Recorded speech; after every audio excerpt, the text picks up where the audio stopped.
São Germano José. Inspire-se. Imagine uma criança de apenas 6 anos tão pura e inocente que conversava com Nossa Senhora como se fosse sua própria mãe. Germano José é um desses raros santos que, desde a mais tenra idade, viveu uma amizade sobrenatural com a Virgem Maria.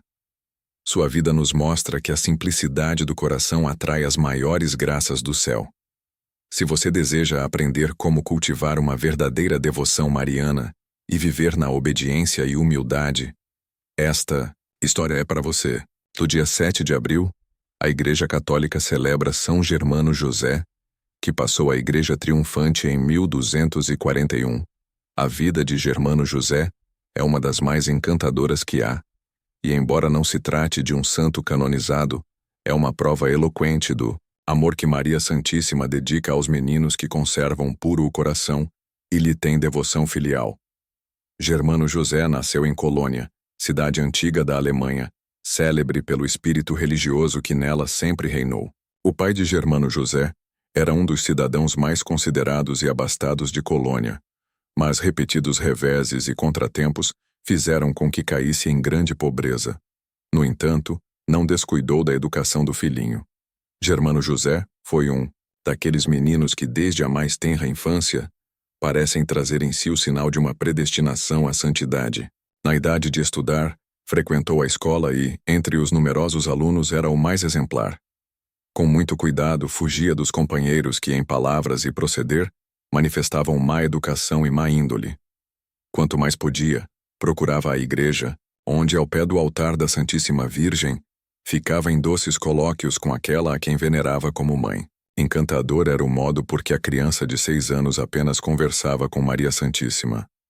Certa vez, trouxe-lhe uma maçã, e com a simplicidade de uma criança inocente, pediu à Divina Mãe que a aceitasse. De fato, a imagem de Nossa Senhora moveu-se, estendendo a mão para receber a singela oferta. Desde aquele dia, estabeleceu-se entre a mãe de Jesus e o pequeno Germano José uma amizade profunda, como entre mãe e filho. Maria falava com a criança, e esta procurava a Mãe Celeste, deliciando-se com ela em cordial e encantadora conversa. Quando num dia feriado, conforme o costume, foi à igreja para falar com a Divina Mãe, viu a Rainha do Céu rodeada de grande esplendor, tendo ao lado São João, que brincava com o menino Jesus. Germano José, vendo aquela cena, de longe a contemplou com doce enlevo. A Mãe de Deus chamou-o perto de si e disse-lhe: "Vem cá, Germano José." Mais que depressa, o menino subiu os degraus do presbitério, mas o gradil fechado impediu-lhe a entrada. "Não posso subir", disse Germano José a Maria Santíssima. "A porta está fechada e não há escada aqui para eu trepar." Maria convidou-o a fazer do próprio gradil escada e subir sem temor, que ela mesma o ajudaria. Germano José transpôs o gradil com alguma dificuldade, e ao descer, ao passar pelas pontas agudas que em cima havia, feriu-se um pouco no peito. A ferida era insignificante, mas doía. Tendo assim penetrado no couro, Maria Santíssima deu-lhe licença de brincar com o menino Jesus. Embora com algum acanhamento, Germano José pôs-se a divertir-se com o divino infante, e Maria acompanhava-os com o doce olhar maternal. Passou-se assim o dia todo, e quando veio a tarde, Maria, a doce mãe, ajudou o pequeno a ganhar de novo o alto gradil, por onde chegou ao corpo da igreja. Germano José confessou que nunca sentira maior satisfação que naquele dia. Num dia de inverno, o pequeno santo dirigiu-se descalço à igreja e, tiritando de frio, fazia as orações no altar da Virgem Mãe. Esta lhe perguntou: "Germano José, por que andas descalço neste frio?" O menino respondeu: "Não tenho calçado." Então Maria Santíssima lhe disse, apontando para uma pedra: "Olha aquela pedra. Vai lá e encontrarás o dinheiro para comprar um par de sapatos." A criança obedeceu e achou o dinheiro prometido. Jubiloso trouxe-o para Maria Santíssima ver. A benfeitora acrescentou então: "Germano, todas as vezes que precisares de dinheiro para tuas necessidades, procura a pedra e acharás sempre o necessário." Germano José teve assim, por muito tempo, o que seu pobre pai não lhe podia fornecer. A fonte de renda era impossível que ficasse oculta. Os companheiros de Germano José, descobrindo-lhe o segredo, também procuraram aquela pedra, mas nada acharam. Os bolandistas referem outros fatos, ainda mais extraordinários, na vida de Germano José. Tendo 12 anos, Germano José empregou-se no convento dos premonstratenses em Steinfeld, e, a muito pedido seu, foi aceito na comunidade como noviço. Trabalhos e estudo tomavam-lhe o tempo de tal forma que quase não lhe ficava um minuto para as devoções particulares, o que muito o entristecia. A Divina Mãe apareceu-lhe e consolou-o com estas palavras: Não te queixes, Germano José, que melhor não poderás servir a meu filho e a mim, que fazendo os teus trabalhos na santa obediência e servindo a teus irmãos com muita caridade. Dali em diante reinaram como dantes alegria e satisfação no coração de Germano José. Pouco tempo depois desta visão, os superiores incumbiram Germano José dos trabalhos da sacristia. Como sacristão, tinha muito tempo para dedicar-se à oração e estar com a Divina Mãe. As comunicações entre Maria e Germano José foram tão frequentes que dificilmente se poderá encontrar um santo que tivesse sido tão privilegiado por Maria Santíssima como o jovem premonstratense. As visões eram quase cotidianas. Também Germano José não perdia a ocasião de cantar os louvores de Maria Santíssima e honrar a Divina Mãe. Em virtude desta devoção terníssima, os religiosos chamaram o jovem companheiro de José, quando seu nome de casa era só Germano. Julgando-se indigno de usar este nome, foi preciso Maria Santíssima tranquilizá-lo e ordenar-lhe que aceitasse o nome de José. Esta circunstância fez com que ele amasse ainda mais a Santa Mãe. Não teria sido bom filho de Maria se não tivesse havido nele uma devoção sincera e ardente ao Santíssimo Sacramento. Frequentemente, de dia e de noite, visitava Jesus na igreja. Raras vezes celebrava a Santa Missa sem derramar lágrimas de comoção, e muitas vezes foi observado que, rodeado de grande luz, permanecia no altar arrebatado em doce êxtase.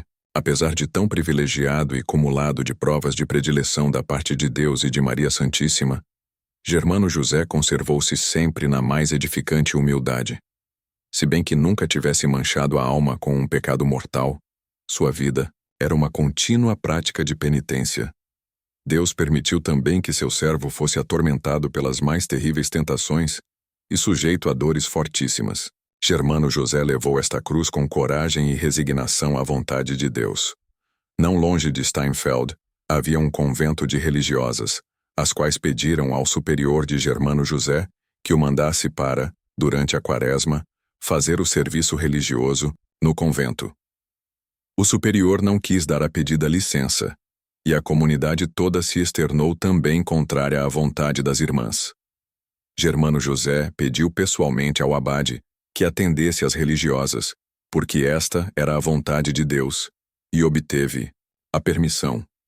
Quando entrou no convento das freiras, designou com a bengala um lugar no chão, dizendo: Aqui me haveis de sepultar. Embora ninguém supusesse que estas palavras tivessem cumprimento, os acontecimentos que se seguiram não deixaram dúvida de que Germano José soube o tempo e o lugar do seu trânsito. Pouco tempo depois, foi acometido de doença grave e morreu, a 7 de abril de 1236. Antes de entregar a alma a Deus, teve uma visão que muito consolo lhe trouxe. O corpo foi de fato enterrado no lugar que Germano José, semanas antes, tinha indicado. Mas como os religiosos do seu convento o reclamassem, as irmãs tiveram de entregá-lo, ao que se resolveram só depois de terem recebido ordem terminante do bispo neste sentido. A exumação teve lugar na terça-feira depois de Pentecostes, e geral foi a grande surpresa quando, ao tirar o caixão com os restos mortais do santo religioso, lhe encontraram o corpo intacto, sem o menor sinal de decomposição, quanto mais o lugar, onde tinha achado o primeiro repouso, era bastante úmido. Muitos milagres dignou-se Deus de fazer, glorificando o túmulo do seu santo servo. Entre estes, mencionam os biógrafos a cura de diversas doenças e a ressurreição de alguns mortos. Germano José escreveu uma exegese do livro Cânticos e É autor de belos hinos. Dele é o hino mais antigo ao Sagrado Coração de Jesus. Summi regis cor, aveto. Reflexões. O bem-aventurado germano José afligia-se quando as obrigações do cargo não lhe davam o tempo que desejava ter para rezar. Maria Santíssima, porém, consolou-o, dizendo-lhe que o trabalho feito por obediência é sumamente agradável a Deus. Esta verdade não é menos consoladora para todos aqueles que procuram servir a Deus numa vida trabalhosa, que poucos minutos lhes dá para rezar. Saibam todos que o trabalho obrigatório feito na reta intenção de servir a Deus vale mais do que dias inteiros passados em orações, se bem que isto talvez lhes agrade mais. Tudo por amor de Deus. Tudo pela maior honra e glória de Deus. Tudo por vós, Sagrado Coração de Jesus. Deve ser a intenção predominante em todos os nossos trabalhos. Desta maneira, nosso trabalho se transforma em oração, e dela terá o merecimento. Santos do Martirológio Romano, cuja memória é celebrada hoje. Na Cilícia, na Ásia Menor, o mártir São Caliópio, filho de um nobre magistrado de Perge, na Panfilha. Seu martírio foi a crucificação com a cabeça para baixo. A mãe, que assistira à cena, morreu ao pé da cruz de seu filho. Plas. 304. Em Roma, a memória de Santo Egesipo, um dos escritores cristãos mais antigos, judeu de nascimento e membro da Igreja de Jerusalém. No tempo do Papa Eleutério, achava-se em Roma, onde fez a compilação de um catálogo pontifício. Não deve ser confundido com Flávio Joséfo, que também tem o nome de Egesipo, e que é autor da História da Guerra Judaica. Santo Egesipo escreveu a tradição católica desde a morte de Jesus Cristo até o seu tempo. Paz, 180. São Germano José, rogai por nós. Oremos. Ó Deus, que concedestes a São Germano José a graça de uma íntima amizade com a Virgem, Maria, dai-nos por sua intercessão a pureza de coração e o amor filial à Mãe de Jesus. Por Cristo nosso Senhor. Amém. Gostou deste conteúdo? Não se esqueça de curtir, comentar e compartilhar com seus amigos e familiares. Sua interação é muito importante. E se você ainda não é inscrito, aproveite para se inscrever no canal e acompanhar mais histórias inspiradoras e conteúdos edificantes. Copie o link na descrição e envie para os seus contatos para que o conteúdo chegue ao maior número de pessoas.